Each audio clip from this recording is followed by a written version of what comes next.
Dharma sthapana. What does dharma mean? We use this word very often, but according to Vedanta, the word dharma has got three meanings. Dharma has got three meanings. The first meaning is dharma means, the primary meaning of dharma is our real nature. Who are we? We are not body, not mind. Then who are we? So, Atma. It is to make us know this is real dharma sthapana. And this is expressed in Hinduism so beautifully. Said, what is the purpose of an incarnation? To establish dharma. What does dharma mean? It is to establish Chaturvidha Purushartha. There are four supreme values according to Hinduism. There are three supreme values according to Western culture. What are the Western cultural ideas? Truth, beauty, and goodness. It is there in our Satyam, Shivam, Sundaram. But more explicitly expressed in Hinduism, four.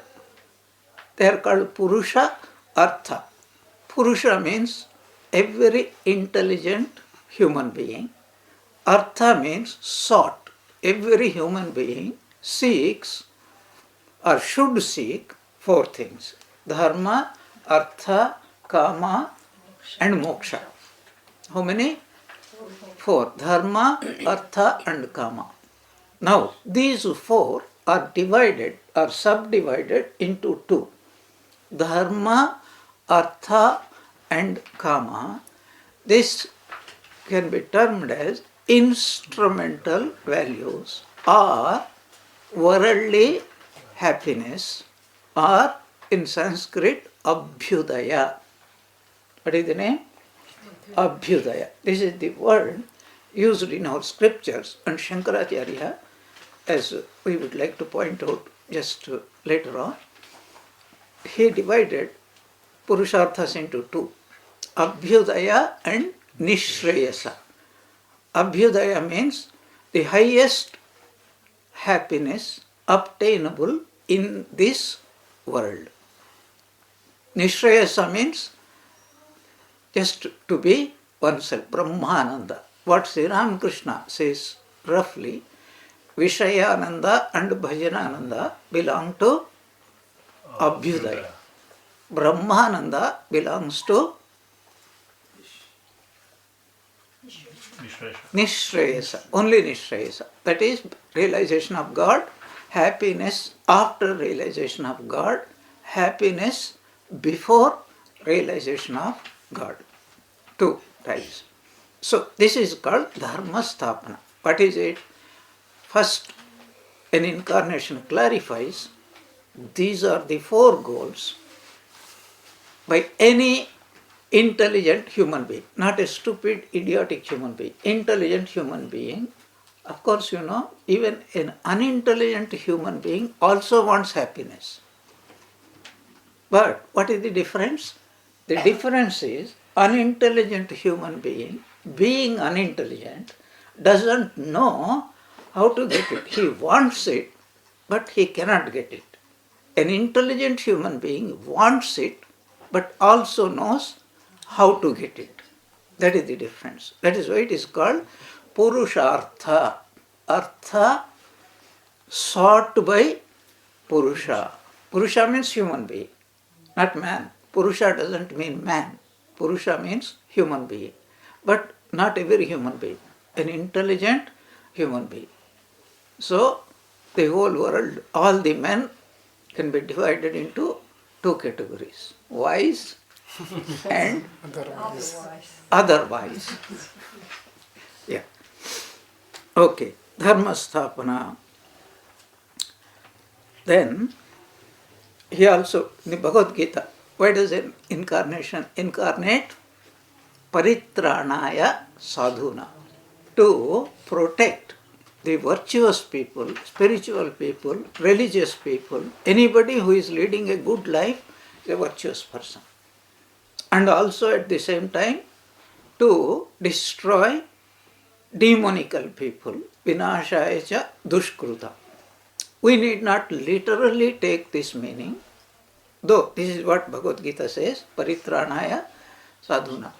But secondary is what is called, this is the primary meaning. Secondary meaning, important meaning is, he makes virtuous people, first of all protects and then encourages, inspires by his ideal, and he also tries to counter the unspiritual tendencies by his life and teachings.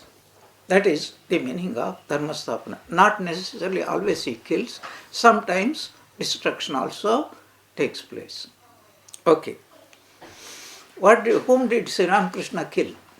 Okay, he is inspiring people. Vinashaya cha dushkruta.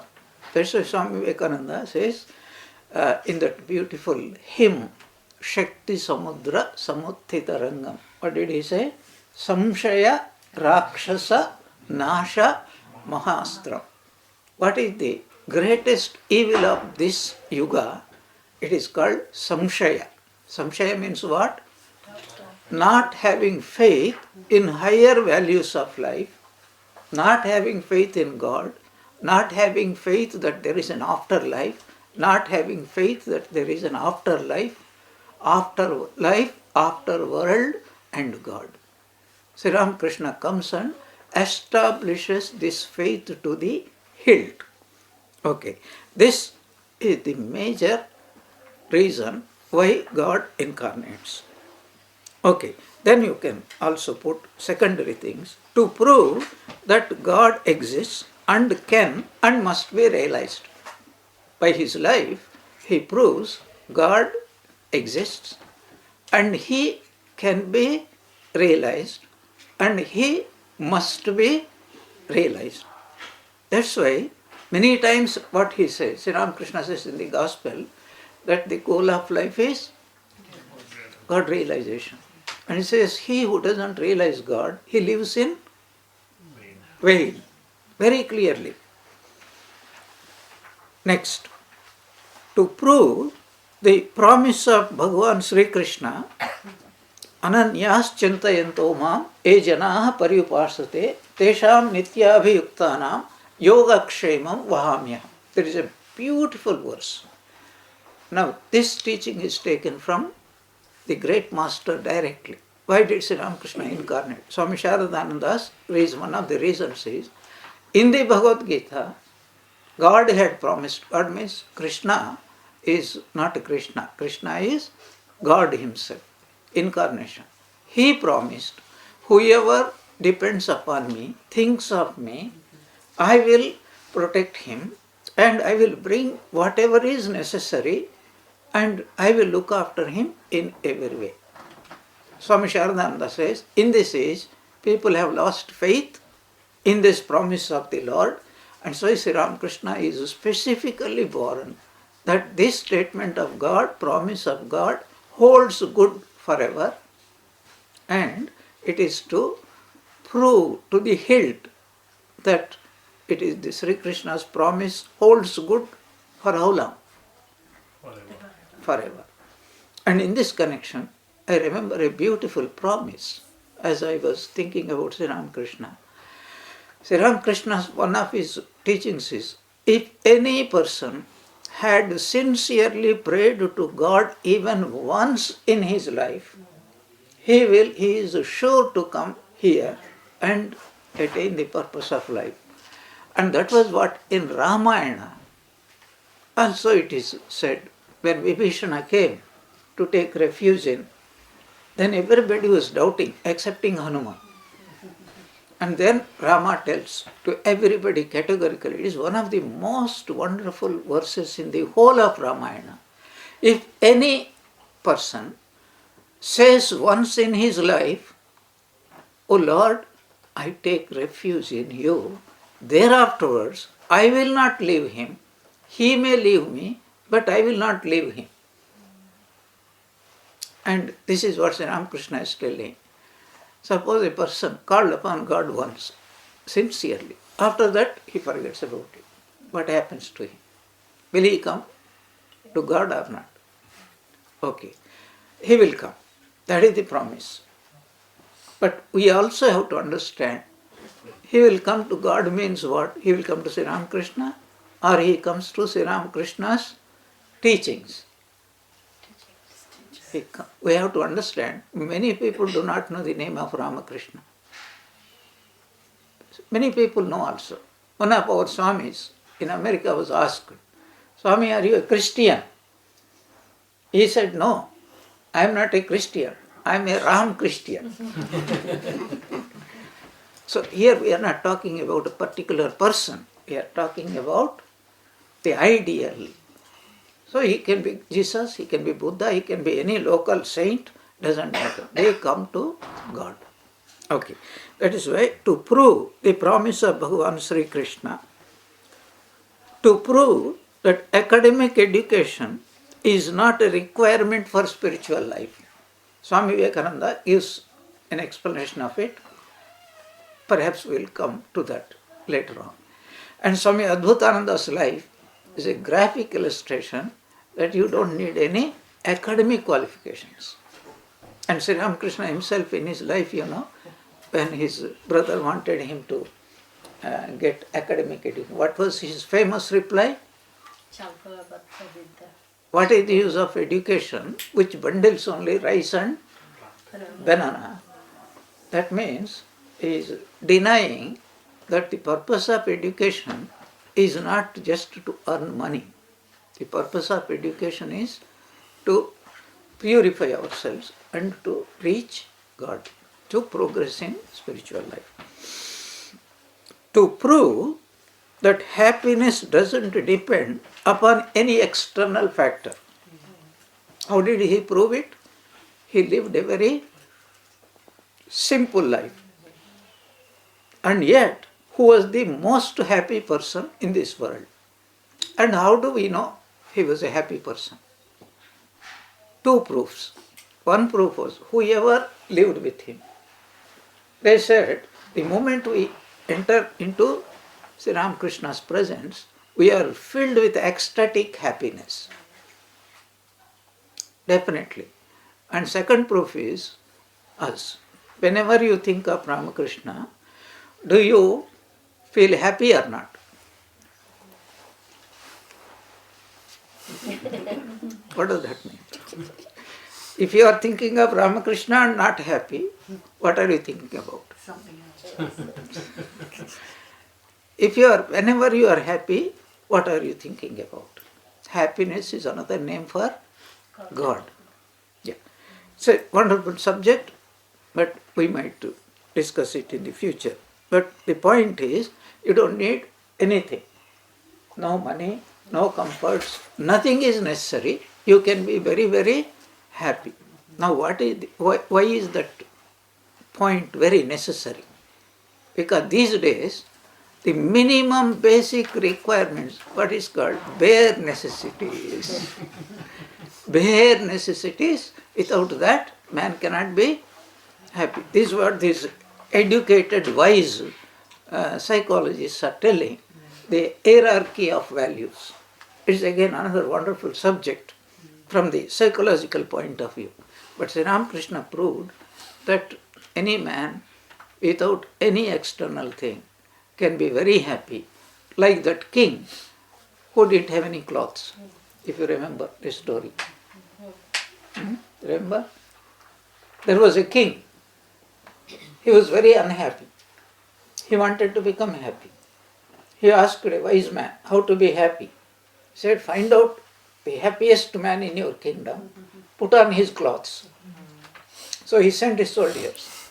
After 6 months they all came back. And he asked, did you find happiest man? They said, yes. Did you bring his clothes? No. Why? He didn't have any clothes. So this is a point. To prove that one must lead a fulfilling life following one's nature. is one of the Bhagavad Gita's very, very cardinal teachings. What is it? Fulfillment. Psychological language is we all want, every human being wants to lead a fulfilling life, not a happy life. Happiness follows a fulfilling life. Otherwise, happiness will not come. So, if we do something worthwhile, fulfilling, happiness follows automatically. So, to lead a fulfilling life, to lead a fulfilling life, we must lead a meaningful life. To lead a meaningful life, we must know what meaning our life holds for us. And to make a meaning in our life, we must follow what is called our pravrutti. That is what is called varna ashrama dharma. It's a marvelous subject, in the past, varnashrama means a duty according to one's caste and one's station in life. Varna means caste. Ashrama means station in life. Brahmachari ashrama, whether he is a student or a householder or a retired person, you can say, nowadays you can say a student life, a householder's life, a retired life. These are only three, and then some people take to sannyasa life. But according to old Hinduism classification, there is no such thing, hardened division called it must be like that only. One can be a sannyasi, is called grihastha sannyasi. That is why Holy Mother, she showed the example, the ideal of what? A grihastha sannyasi. And that is you be a sannyasi inside your mind. But if you wish, you can also don ochre cloth and live outside, external sannyasin's life, but not necessary. Which comes first? Very interesting point here. Before Shankaracharya, this grihastha sannyasi dharma was most common. After Shankaracharya, he put such an emphasis upon external renunciation that later on our whole idea has changed. Now Sri Ramakrishna has changed the whole lot. How did he change? First of all, he was an internal sannyasi. Secondly, he was also an external sannyasi. Now, did he ask his wife, I am a monk, you go away, and did he ask her to live separately? He asked her, you also lead a spiritual life. I am also leading a spiritual life. Of course, this is an exaggeration. But he said, there is no harm. So, why did Sri Ramakrishna allow his wife to be with him? There must be some significance. To show people. Yeah, to show to the people that it is not necessarily that one should take external sannyasa, but there must be internal sannyasa is a must. External sannyasa is an option. Yes, you may take, you may not take. But without internal sannyasa, if there is an external sannyasa, it is not going to work out. In fact, Bhagavad Gita emphatically, it never even mentions about external sannyasa. What does it say about sannyasa?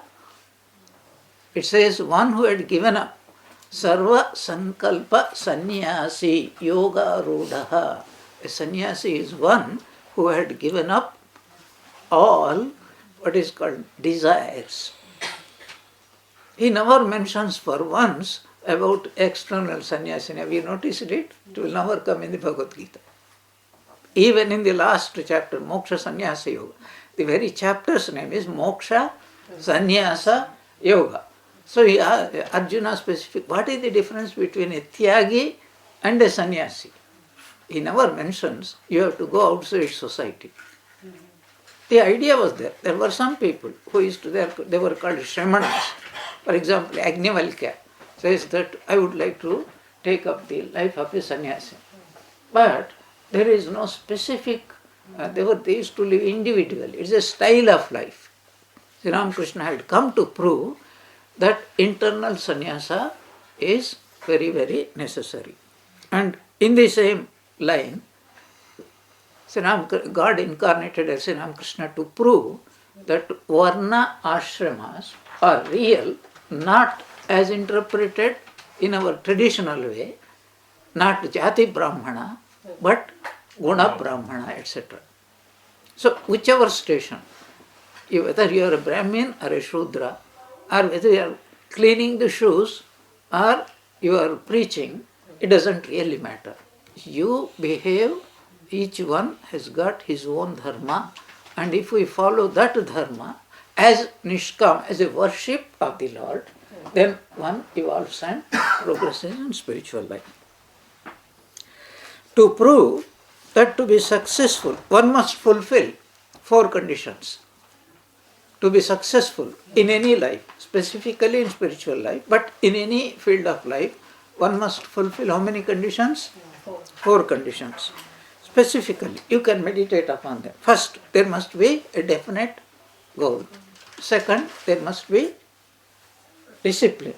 Third, there must be absolute dedication or focus or concentration. And all these 3 will not be successful without one inescapable fact of life. What is that? God's grace. Daivi Sankalpa. So, okay. So, this is why God incarnates. How does God incarnate? How does God incarnate? Bhagavad Gita gives the answer. How does it say? What does it say? Ajopi sanna vyayatma bhutanam ishvaropi san prakrutim swam adhisthaya sambhavami atma mayaya. Even though I am the Lord of the universe, I take the help of my own yoga maya and I become born, as it were, in a human body. Ajaha, I am birthless. I am the Lord of the whole Bhutanam Ishwarupis. Prakrutim Swam Adhisthaya. Taking the help of my own yoga maya, I take birth in this world. That is how he is born. Okay? Why he is born? How he is born? Now, the third point. When is he born? When?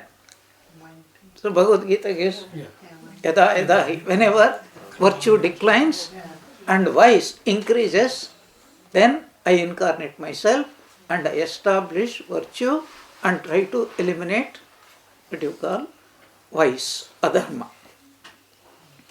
Okay, here I am taking a little bit, I am going to read from the introduction to Bhagavad Gita by Shankaracharya, one of the most marvelous introductions you will ever get. I just take that particular portion I am going to read out. This is what Shankara says. I was tempted to put the whole quotation in Sanskrit, but lest you might quickly attain samadhi, I refrained with great difficulty. Having created the cosmos and seeking to ensure its existence, the Lord brought forth in the beginning the Prajapatis, progenitors, Marichi and the rest. Then he imparted to them the Vedic path of work, Pravritti Lakshanam Dharma, means duties in this world, that is, live in this world with dharma, is called Pravritti Lakshana, and that leads to Abhyudaya. Abhyudaya means the highest worldly happiness possible in this world, including heavens, etc. Later, bringing forth the Kumaras, Sanaka, Sanandana, Sanatana and Sanat Kumara, he imparted to them the path of renunciation of work, Nivritti, Lakshanam Dharmam, Gnana Yoga, marked by knowledge and dispassion, renunciation. This twofold path of the Vedas makes for the world's stability, for prosperity and emancipation. Prosperity and emancipation. Emancipation means liberation. Prosperity means any happiness in this world. What is the difference? If it is prosperity, then the person has to be reborn again and again and again. But if it is emancipation, once he attains, then there is no rebirth. So these twofold dharma, he says, pravrutti and nivrutti. And Swami Vivekananda beautifully, he made this in his Bhakti Yoga, pravrutti and nivrutti. Karma Yoga also he brings out this idea of pravrutti and nivrutti. So, okay, God incarnates, he imparted these things at the beginning of creation. Then what happens? Later on, due to the lapse of long periods of time, the practitioners of the dharma came to be dominated by cravings. Cravings means or desires. By the lack of discriminative knowledge, adharma, vice, came to dominate dharma. That means righteousness has gone down and unrighteousness has increased. Incidentally, Sri Ramakrishna's definition of worldliness, what is it? Kama and Kanchana. And what are the Purusharthas? 4 Purusharthas? Dharma, Artha, Kama. So why did Sri Ramakrishna condemn Artha and Kama? Because they are not accompanied by Dharma. If Artha means making the instruments money, body, mind is the Artha, not money. If there is money and if you are suffering from dyspepsia, it is not going to do any good to you. It may do good to your nephew, not to you. Okay, you say, rich uncle passed away and no children. Ultimately, the whole thing comes to whom? To the nephew. Okay, that's why what Sri Ramakrishna meant is, if there is dharma, artha and kama are valuable. In what way? Devoid of dharma, artha and kama pull down a man and puts him more and more in the power of Maya. But coupled with dharma, this very artha and kama will not only gives happiness, as we discussed, it also purifies our heart and slowly but surely takes one to the highest goal. So Sri Ramakrishna did not condemn artha kama simply like that. Devoid of dharma, they are condemnable. Why? Because he is an incarnation of God. So what is the purpose of his incarnation? To again re-establish Abhyudaya and Nisrayasa. Prosperity, or I will put it this way, worldly happiness and liberation. So worldly happiness is not condemnable. In fact, that is inevitable in the course of evolution. That is the meaning of evolution. But devoid of dharma, it brings wars, it brings psychological problems, it brings diseases, it brings death, it is counterproductive. So that is the meaning we have to say. So due to lapse of long periods, this adharma increased.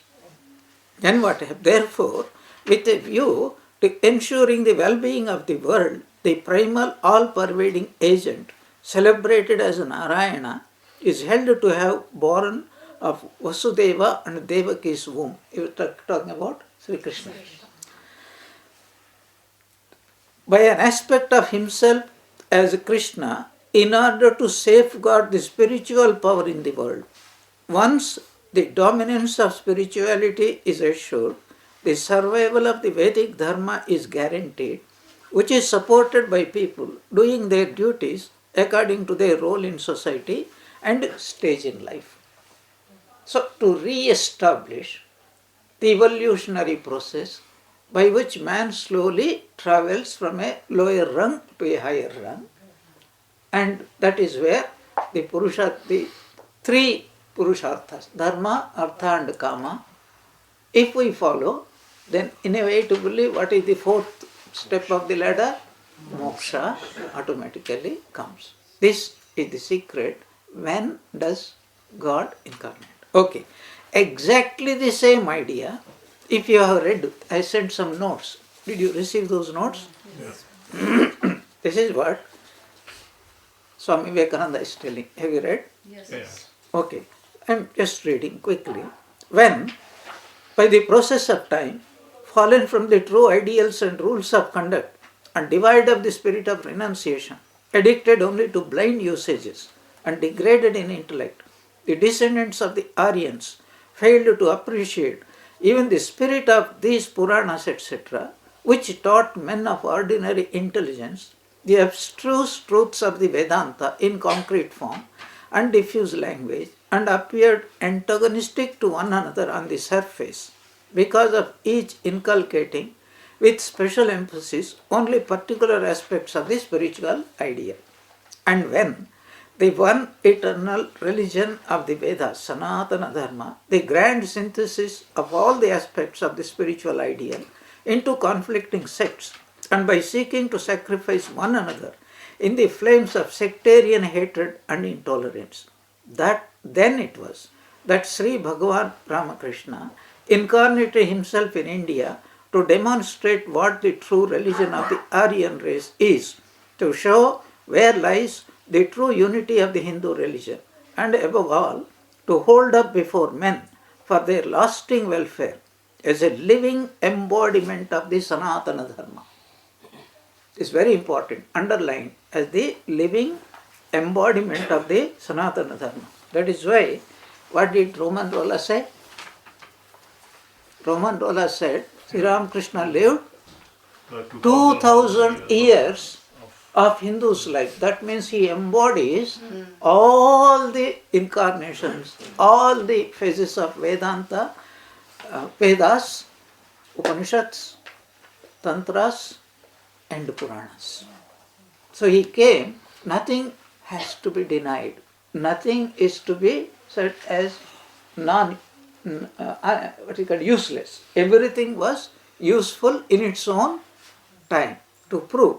And that's why he practiced all phases of religion. He practiced Vedanta, practiced Puranic religion, he practiced Tantra, everything. And by practicing all this, he not only practiced Sanatana Dharma, what we call Hindu religion, but he also practiced, in a way of speaking, Christianity and Islam and everything else. Of course, Christianity and Islam he also practiced separately, even though for a few days, and reached the same goal. So, the living embodiment of Sanatana Dharma, his own wonderful life, into which he infused the universal spirit and character of this Dharma, so long as cast into oblivion by the process of time, in order to show how the Vedic truths, eternally existent, as the instrument with the Creator in his work of creation, preservation and dissolution, reveal themselves spontaneously in the minds of the rishis, purified from all impressions of worldly attachment. And because such verification and confirmation of the scriptural truths will help the revival, reinstatement and spread of religion, the Lord, though the very embodiment of the Vedas, in this his new incarnation, has thoroughly discarded all external forms of learning. Here, another point he brings out. Why did he not learn? Because if he has studied, what would have been the problem? It would have become an exclusive. It would be interpreted as being an exclusive. That is one reason. Important reason is, nowadays a special type of psychology has come. Because you read, you have experienced. Not because it is the truth. You know, you read somewhere and then you believe in it, and then you think you have some vision or something, and if you had not read, you would not have got that one. Now nobody can say of Ramakrishna, you have read all these books and that is why you imagined them to be true. It's no. All these Vedic truths, of not Vedas also, you have experienced because they are true. You experience it because they are true. They are not true because you experience. Yeah. That is why first time he experienced it directly. Second time, he experienced them through scriptures. Yeah, Guru means what? He tells, scripture tells you this, you do this. If you do this, and then first, this is what the scripture tells here. Second, if you do this, then you will experience this. So he confirmed that. But long before that, he confirmed all the truths. So both he did. Why did he do both? Do you follow what I am talking about? Sri Ramakrishna practiced spiritual disciplines how many times? Twice. First time he practiced without the help of any guru, with intense longing to the Divine Mother and complete surrender to her.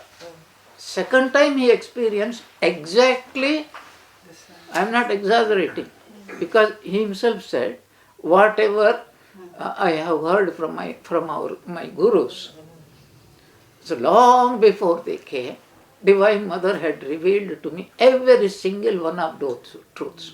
Now, he experienced Nirvikalpa Samadhi with the help of Totapuri. Did he experience Nirvikalpa Samadhi before Totapuri came? Yes. That's what it meant, really. So what does that prove? It proves academic education is not necessary. What it proves is, if you be like a scientist, and say scientist makes an experiment, what does he say? Says, this is how you have to make an experiment. You follow exactly, and if you don't get the same result as I have got, then it is not scientific. So anybody can do it. Swami Vivekananda in this connection also says something very, very vital. He says, if anybody claims only I have this experience and nobody else can have this experience, the worst is that happen, or the best thing is, he is ignorant fellow. But the worst is, he could be the most dangerous person on earth. So if anybody says, nobody can experience excepting me, that means don't believe it. Be at least 1,000 miles away from that person. Okay, this is what. What did we discuss just now? First point was why. Second point was how. How means when, how. Even I incarnate. How does God incarnate? With the help of His own Yoga Maya. Prakrutim swam adhishtaya sambhavami atma mayaya. So what does that imply?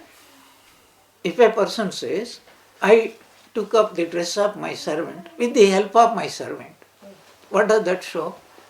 That means he is the master.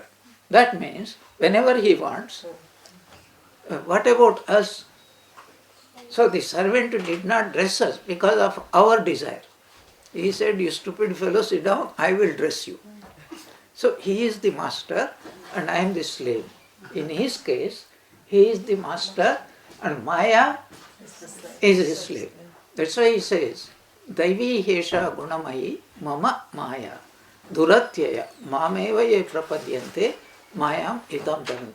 This Maya is divine. Divine means mine. And nobody can cross it unless I am graceful to him. So how does God become graceful? You worship God. You surrender to him. You pray to him.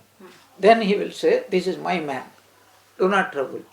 Bangla Tachinakti Kotha, there is a beautiful saying. Divine Mother. So she says to man, hey, don't worry, I love you, I give this servant to you, mind. And then she winks at the mind and says, report. All this fellow does to me.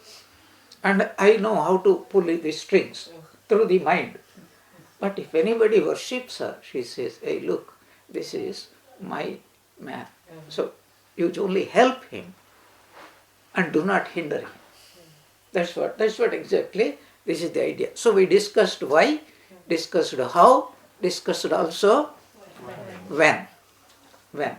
And the purpose also we have discussed. Okay, then the next point. This is over. Whenever we are thinking about incarnations, then we have to think something very wonderful. You know, what is that wonderful thing?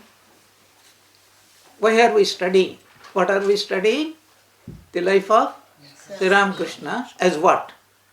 We are not studying the life of a great man, like a saint, or like a scientist, or a statesman, or a great poet. We are not studying. We are studying the life of not even a saint. We are studying the life of an incarnation of God. So, what is the difference between an ordinary jiva, means individual soul, and the difference between an incarnation? To my understanding, I came across at least 9 differences. How many? 9 differences. Okay. Before that, what I want to quote from Sri Ramakrishna, from the Gospel of Sri Ramakrishna. Difference between ordinary men and incarnations. If you Google means not Google.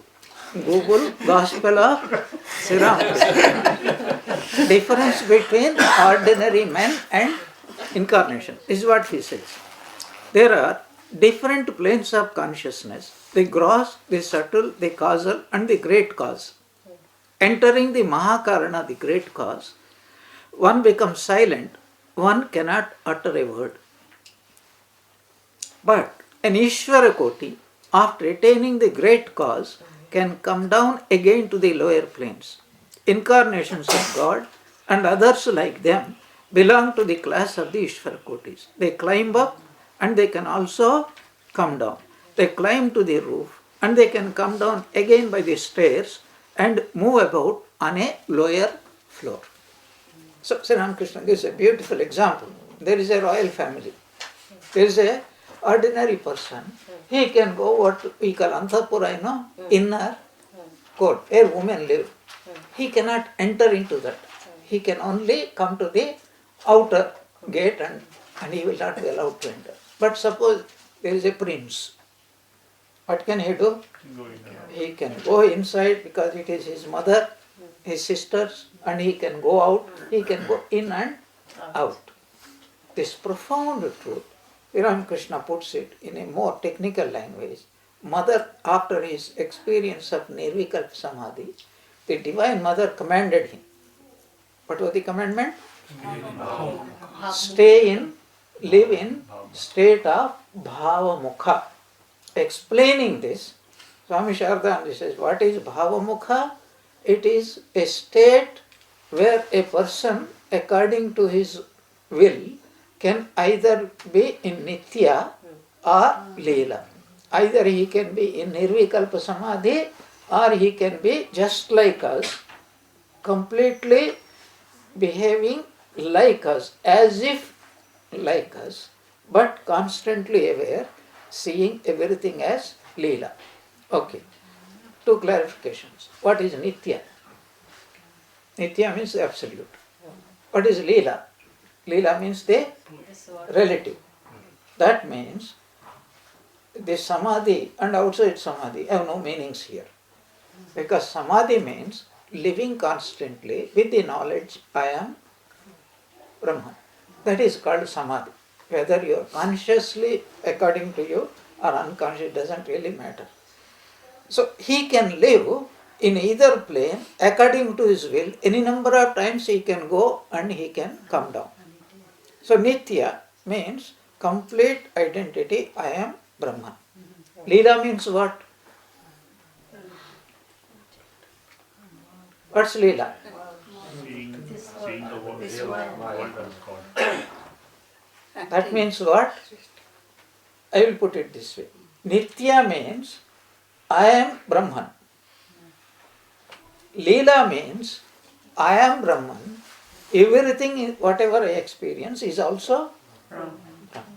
This is the difference. Maharaj, in the Gospel, there is a conversation with M where he says that mother instructed me to stay in Bhavamukha, but I didn't listen to her, and therefore I'm suffering with broken tooth and something. What is he trying to convey? Very difficult. It is as good, my guess is as good as anyone's guess. That what it really means is, his natural tendency is to go to that state. So, whenever slight opportunity comes, like that he wants to go. So, that's why mother said, so long as you are here, you have a mission. We are coming to that point. So, you should not rush there. You have to be helpful. This is the secondary meaning. Primary meaning is, be careful where you are walking. Otherwise, you will break your tooth. Swamiji, if you were a Nirvikal personality, if you were, that was his choice, then he would not be doing his purpose, that is dharma, which is why, that's why he was Yes, there. yes. Then he couldn't interrelate with us, Yeah. and then we wouldn't have anything. Then Yes, the purpose would be yes, defeated. yes. It's better to be doing Leela so that we could. No. You see, thing is, when a person once experiences that state, he cannot help, as though he is an addicted. That's why Sri Ramakrishna gives a beautiful example through a parable. Once 3-4 friends went out, and then they found out an enclosure. Wonderful musical sounds were coming out. Then you see, they wanted to find out. Everybody seems to be dancing and then laughing uproariously. Let us see. One fellow procured a ladder, and don't worry, I will come down and you know this story. So 3 people, they went up, like that they jumped down. 4th fellow, he thought, no, if I don't tell, other people would not know. So I will come and then take everybody. And that person is compared to an incarnation. So the point is that he is always in the state of Brahma. But he also wants to be in this world, seeing everything as Brahman, at the same time knowing that he knows everything is Brahman. Everybody doesn't know he is Brahman. So I have to propagate the teachings. This is the idea. Okay. So this is what Sri Ramakrishna said, difference between incarnations and ordinary people. So what is an ordinary person? In a beautiful Subhashita, you know what is Subhashita? A wise saying, this ahara nidra bhayamaithunancha samanametat pashubir naranam dharmo hi tesham adhiko visesha dharmena hina pashubhi samanaha. So between man and animal, there are certain common things. Ahara, eating, nidra, sleeping, bhaya, fear, and maithuna, mating. This is common for all animals, including human being.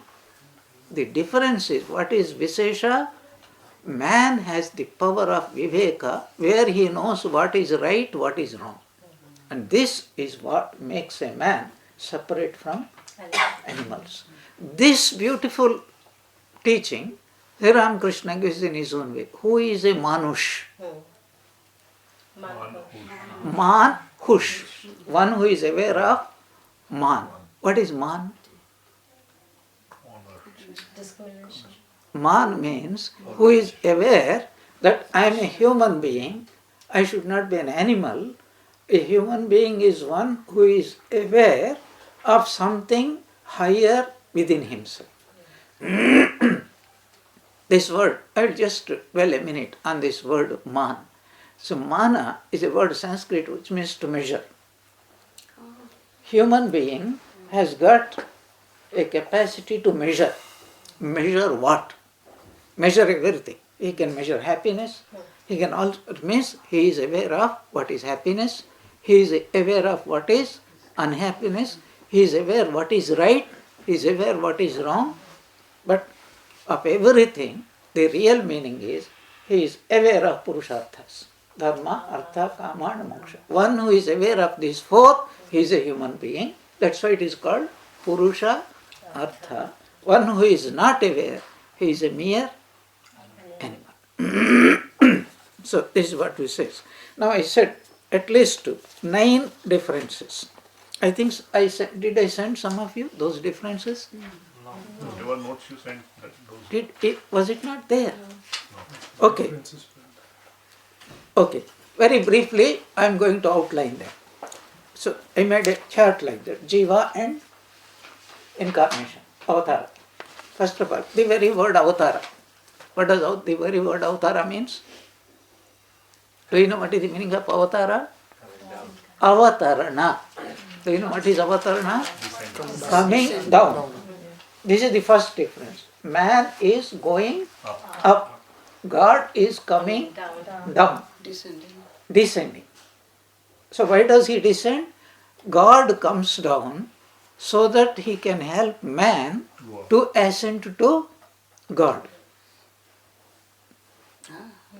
To help man go to God. So the very word is God descends so that he can make certain clarifications to human being. So because he is confused, so that he can learn how to go up. That is the word. Okay. Here is the first difference. Every jiva, ordinary human being, his body is made up of how many gunas? 3 gunas. And which gunas are more prominent? Rajas and Tamas. Rajas and tamas. Actually, tamas is more dominant, combined with rajas and least of sattva. So what does it mean? Ramakrishna also clarifies, the man in whom lust, anger, greed, etc. are very dominant, he is a tamasic person. Not our normal understanding, a tamasic person is one who sleeps, lazy, procrastinator, etc. Here he means all these animal qualities are more. That's why it is also said, an animal has got more tamas. A human being should have more rajas, and a god will have more sattva. So ordinary jivas, more tamas and rajas, mixed always with. So what about an incarnation? Swami Abhedanandaji gives that beautiful Omkara Vidya, Sthane Yadadaya Vishuddha Sattvam Ihavatirno Bhuvi Ramakrishnaha Omkara Vidya Purusha Purano. Have you heard? Yes. So in that, there is, I think, 7th verse or so, I don't remember exactly. Sthane Yadadaya. O Lord, it is but fitting that you are born as what? Vishuddha Sattva. Means 99% gold. I will put it 98%. Because 98% so Sattva, 1% Rajas and 1% Tamas, because they will be there. So why they are there? Ramakrishna himself explains. You see, gold cannot be made into an ornament unless it is mixed with a little bit of other metals. So it is like that. This is the first difference in the I am talking about the body and mind. Okay. Then, Jiva is born as a result of karma. We are all born as a result of our own past karma. Whereas, an incarnation is born of Karana Janma, means as a mission. He is free, but he takes up upon himself, I have to do a job, mission. That is why he incarnates. So some people, I will make a little fun. Some people said, out of his infinite compassion, he incarnates. I say fiddlesticks, not infinite compassion. You created this mess, you have to command every now and then, at least once in a while. He doesn't clean every day. But at least once in a while, come down and clean it. Yeah. So he is born of Karana Janma. This is the second difference. Third difference, man by birth is bound, baddha, where incarnation is nityamukta, ever free. Okay. Then, fourth, man is born to exhaust papa and punya. Our karma means we have got punya and papa, you understand? Virtue and vice. So our happiness and unhappiness to exhaust our previous life's karma. And here in this life we are accumulating more, so we will exhaust in the next birth. Whereas an incarnation is born to remove or to add punya to others. So if a papi, if a sinner goes, says, okay, you are free from Martha, you are free from all sins. Get up and go. And then if somebody wants punya, okay, whatever you want, I will give it to you. Thakur did to Girish Ghosh. Too many, even now he is doing to us also. Yeah, every time I travel in a car, I say Durga, Durga. That's what. So you better sit on top of the car and protect me. And I will nicely spend my time happily. It is your job to protect me. That's what Durga, Durga means. Okay, to exhaust Papa Punya, but an incarnation to remove. So, man is born in ignorance. We are all born in ignorance. Whereas he is born with full knowledge of what he is. Okay. Every jiva is alpa shaktiman, means his power is very limited. His knowledge is limited, his power is limited. An incarnation's power is almost, I won't say infinite, because his power gets exhausted after some time. Then a new incarnation comes. It is what is called pop-up. He has to pop up again, otherwise his credit card will not work. Okay, that's why Sri Ramakrishna used to call an incarnation as Kapala Mochan. He can liberate anybody and he can also give anything man wants. The very first line in the Avatara Stotra, Khandana Bhava Bandhana. Now, Bandhana, Bhava Bandhana means what? Any type of, last class we discussed, liberation theology. Poor man, he can make rich. An healthy person, he can make healthy. How does he make healthy? How does Sri Ramakrishna? Very interesting topic. We will discuss future very briefly. What it means is, if a scientist is working on a particular disease, who is giving him that knowledge? It is God who is giving, and especially who is giving? An incarnation. An incarnation is also called Yuga Ishvara. That's why Swami Vivekananda, Jrimbhita Yuga Ishvara. Even though he is the Lord of the universe, for this particular age, he has a special denomination called you are the in charge of this particular age, you are in charge. Shift in charge in this shift, this yoga. And then what does he say? Yoga Sahai. Yoga means he helps anybody, a scientist, a poet, a farmer, a student, anybody. This is how he helps with his Shakti.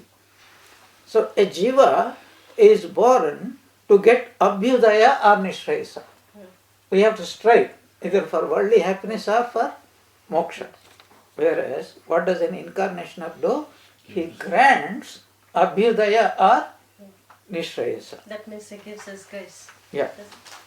So a jiva is born purely for himself, to get out. Whereas, an incarnation is born only or always for others, everybody. And we already discussed this point. And a jiva can only go up, but an incarnation can go into samadhi, come out of samadhi, he can do whatever he likes. So these are some of the differences. There are other differences, but as you can think, you might get more different. But this more or less covers. How many? I think 9 we have got. Okay, I will briefly stop here because we have got another 15 minutes. Is there anything anyone wants to ask? So, how many points we discussed? Today's 4 points we discussed. What are the 4 points? First, concept of an avatara. Who is an avatara? When, why, how of an avatara. Second, what Shankaracharya spoke about the avatara in his introduction to Gita Bhashya, and Swami Vivekananda, you see, there is something I want to tell you here. Swami Vivekananda has given a beautiful talk on Hinduism and Sri Ramakrishna. And in the Leela Prasanga, very beginning of the third part, Swami Sharadananda incorporates parts of this Hinduism and Sri Ramakrishna, of which I have quoted a little, when God incarnates here. That's the second point. Differences between Jiva and Avatara. So that is the third point. Fourth, what is a Shastra? This point we are not discussing. So we will come to that. Is there anything anybody wants on these 3 points?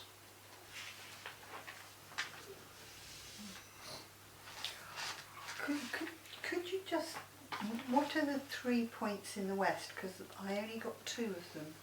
In the you mean 3 values: Yeah, the 3 values. truth, Yeah. beauty, Yeah. and goodness. Ah, Yeah. thank you. Okay. Because you said that Nitya means Brahma and Leela. Yeah. Nitya means to know that I am Brahman. Leela means same thing, but since he also recognizes there is something other than me, so if I am Brahman, this is also Jagat, this world is also Brahman. But there is a difference. Leela means that is the difference. Otherwise there is no difference between Nitya and Leela. What is the difference? In Nitya there is no world, only Brahman. In Leela, he is there, fully aware that he is Brahman, and he is also aware about the world.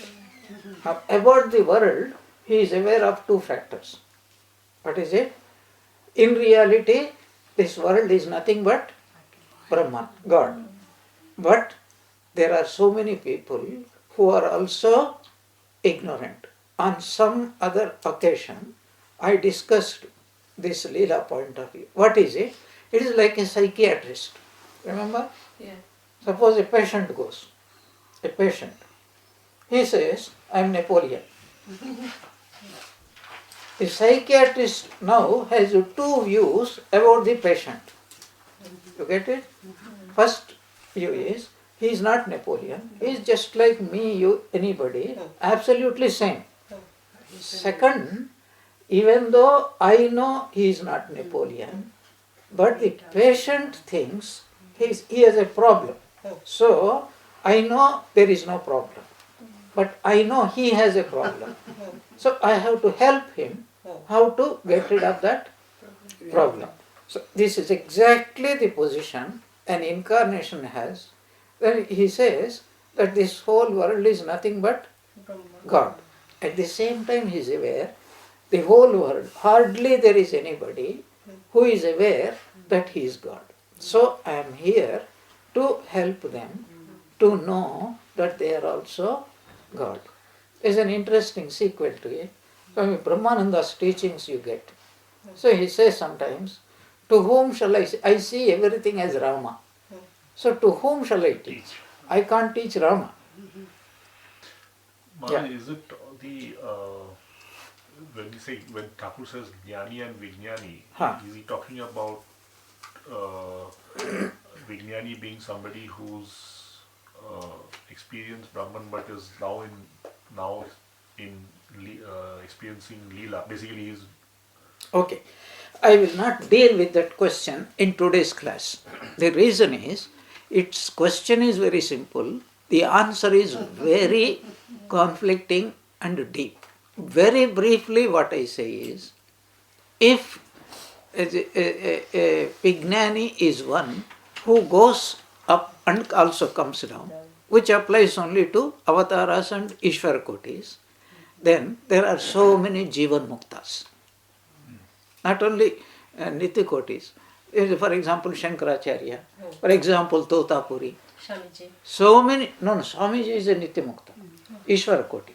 There are so many who realized God and who lived in this world till the body falls off. So should every one of them be called a Vijnani, or does Sri Ramakrishna mean something else? So to be very brief about this answer, today's class, there is nobody has come to a definite conclusion what Sri Ramakrishna really means by Vijnani. There are pros and cons. But what I understand is a person who knows God very intimately, like an incarnation of God, he is a real Vijnani from Sri Ramakrishna's point of view, but there are others who controvert me. But we will talk about it. Yes, okay. Before we go further, is there anything? Swamiji, Avataro, he then must be aware that he is Mayadhin? Yes. Mayadhin or Mayadhisha? Mayadhisha. Both. Yes, both. Mayadhisha. Yeah, that is the difference between Jiva and Ishvara. Jiva is Mayadhin, means he is under the control of Maya. Maya Adhin. Ishvara is Maya Adhish. He is the lord of the Maya. I'll make a little fun with you. There was a beggar who was a little bit of Sanskrit scholar. He went to a king and then he composed a verse. He says, look at this most marvelous thing. You are also a Lokapala. I am also a Lokapala. But in your case, it is Karmadharya Samasa. In my case, it is Bahuvrihi Samasa. Now, Samasas. What does Samasa mean? This word Lokapala means what? It has two meanings. Lokapala means, O king, you are the king of this world. You are the ruler of this world. Lokasya palaha lokapalaha. Karmadharya Samasa.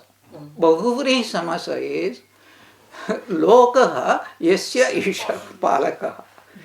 The world is my ruler. So both of us are Lokapalaka. It is Sanskrit grammar. Beautiful, you can derive that one. So Jiva is the Maya Adhina and Ishvara is Maya Adhisha. That's why he can go into Samadhi, he can come Samadhi. Outside Samadhi, he can do whatever he likes. Okay. Anything else? Anybody else? Swamiji, sorry. I think Tutapuri himself, he was the incarnated person. No, we don't consider him as an incarnation. He himself, and he could be the guru of our guru. Yes. Actually, even though he was a guru of Sri Ramakrishna, Sri Ramakrishna was also his guru. So Lokapalaha, are you talking about Karmadharya Samadhi or Bahuvrihi? What are you talking about?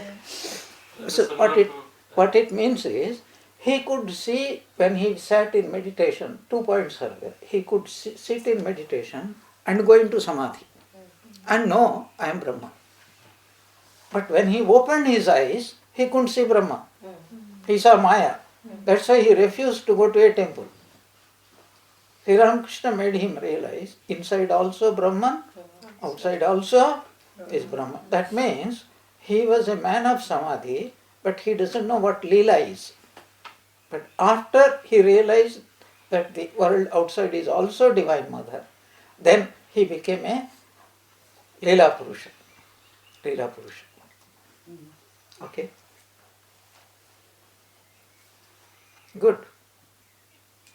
Alright. We will conclude with one simple point. What is a Shastra? This is a very important point.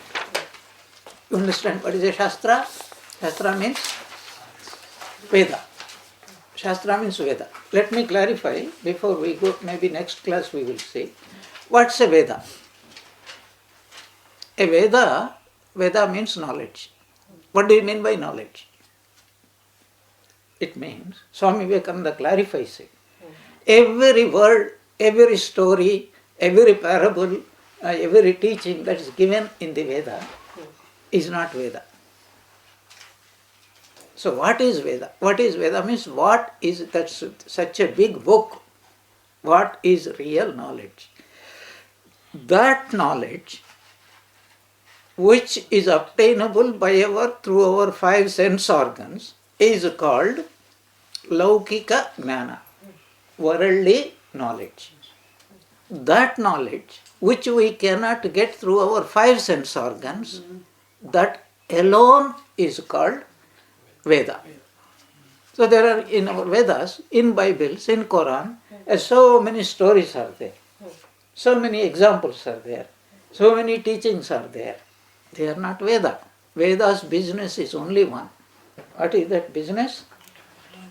To tell us the truth which is beyond our five sense organs. Therefore, there are 2 points. We will discuss it next class. The first point is this knowledge is eternal. It is not created by any human being. That's why it is called Apaurusheya, not Paurusheya. What is Paurusheya? Created by a human being. No, it is Apaurusheya. Not only Apaurusheya.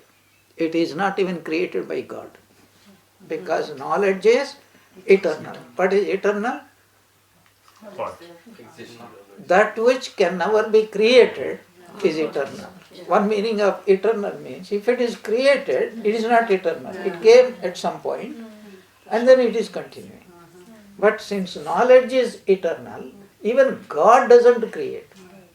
There is no need. It's already there. Cannot change to that. But in other words, But he is the knowledge. He is the knowledge. He is the Exactly, knowledge. yes. So no beginning, no end. But that's a profound idea we will discuss later on. The second point to discuss is that if anybody has discovered these only 3 parts are there. Though it is knowledge, this knowledge manifests in 3 parts. Is there a God? Is there life after? And is there an after world? How many? Whether God is. Second, whether there is life after. And the third, if there is a life after, that means that life is not in this world. That means there is some other world. Call it Svargaloka, Brahmaloka, or Patala, Naraka, heaven, hell. Are they there? These 3. God, afterlife, other world. Are there. You cannot get them through 5 sense organs.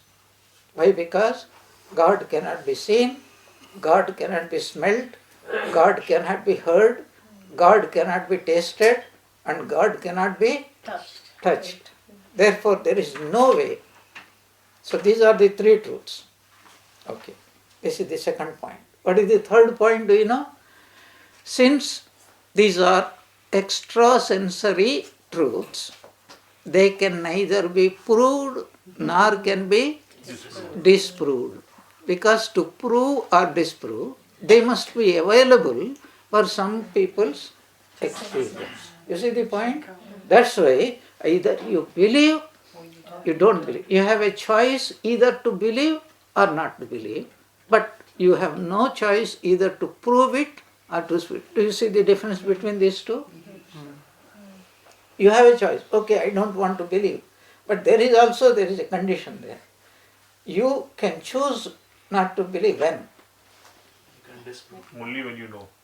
No, now. But you can't say, I will disbelieve it after next birth. Yeah, he has no choice. Your only choice is to do it only in the present time. But how do you know that tomorrow it tappad? Yes, God exists. How do you know? Or you know that story Brahmarpana. Tiger, Brahmarpana. Like that, you know. So what is the point here? 3 points we discussed. What is Veda? That knowledge which is beyond 5 sensory organs. That's why we have no choice but to believe either scripture or Veda or what Ramakrishna says, a saint says. Because they know what they are talking about. What is the second point we discussed?